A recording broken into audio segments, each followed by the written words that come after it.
Hey everyone, Colin once again, and welcome back to the next episode review of Hell's Paradise, episode 4. Now that we're a quarter way in now. And episode 4, it was absolutely amazing. I mean, this became like an episode version of Attack on Titan. Right off the bat, I'm going to say that. It became like an episode of Attack on Titan. I mean, because we got to look at some of these weird creatures that are on this island, and all of a sudden these giant beast starts coming out of the woodwork, all smiling, like how the Titans were, right? And it immediately just became like Attack on Titan, and with all the people are still alive, right? I mean, especially with Gabimaru and Sagiri, right?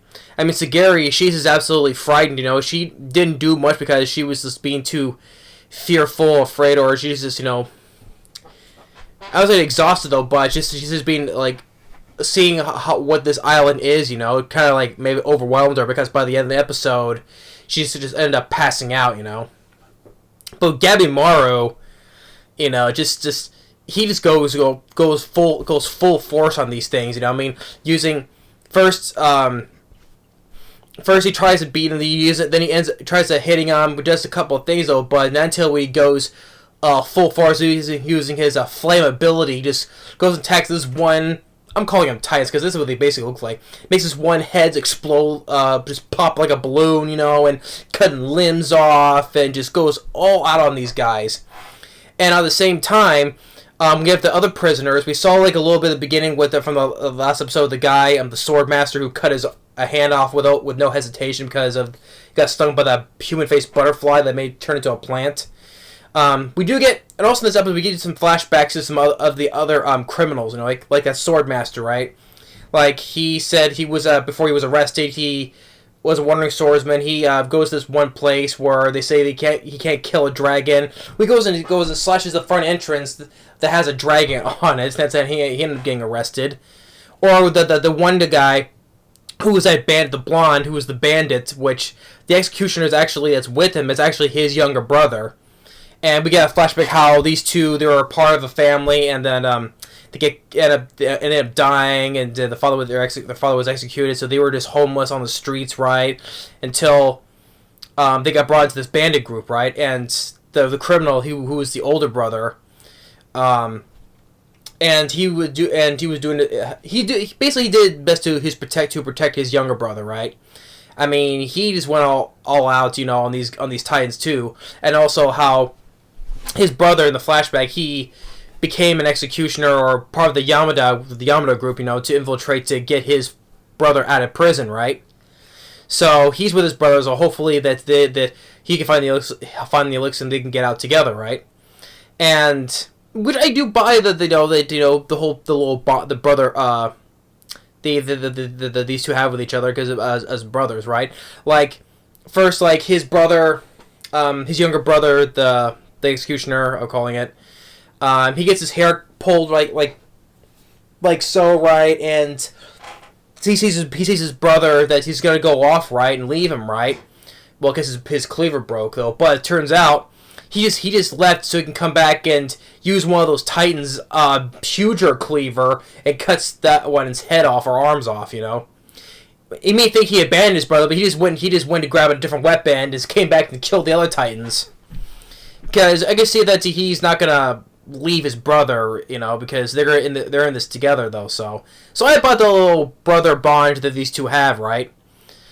And he's not gonna let no one stand in his way, like how because one of these Titans spoke, right, and to the guys like I'm my own master, and the older brother saying I'm my own master, I don't take crap from nobody, yada yada, right?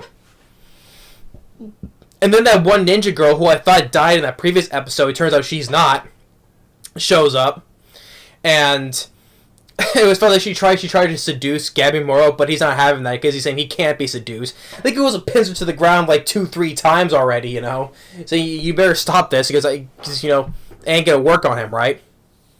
And there was how that ninja girl experimented on this one guy because how they're trying to learn information about these creatures, right? Like with those centipedes with the fingers coming out of their mouths, right? they won't bother you unless you're dead Flash. Unless you're dead Flash, then they will come get you though. And do experimentations on that with this one guy, just ended up becoming that flower corpse.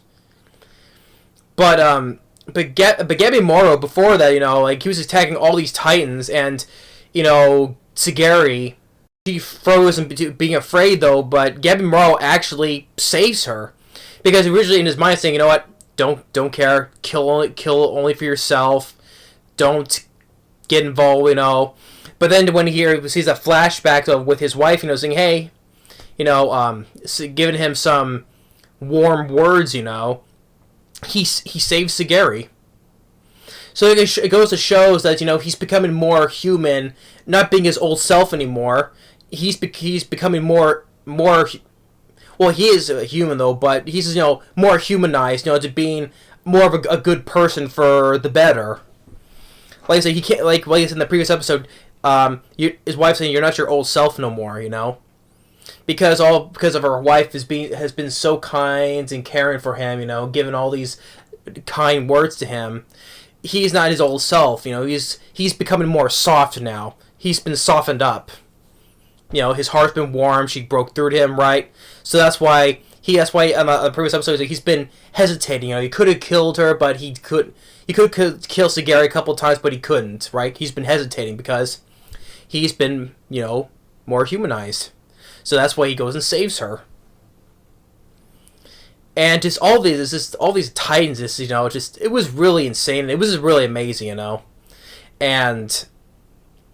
all these guys are still alive. All these people are still alive, and really curious to see how this next episode goes. I mean, yeah, we do think it's nice to see more flashbacks of some of these backstories of these criminals, but especially more on the two brothers, the criminal and the executioner, though.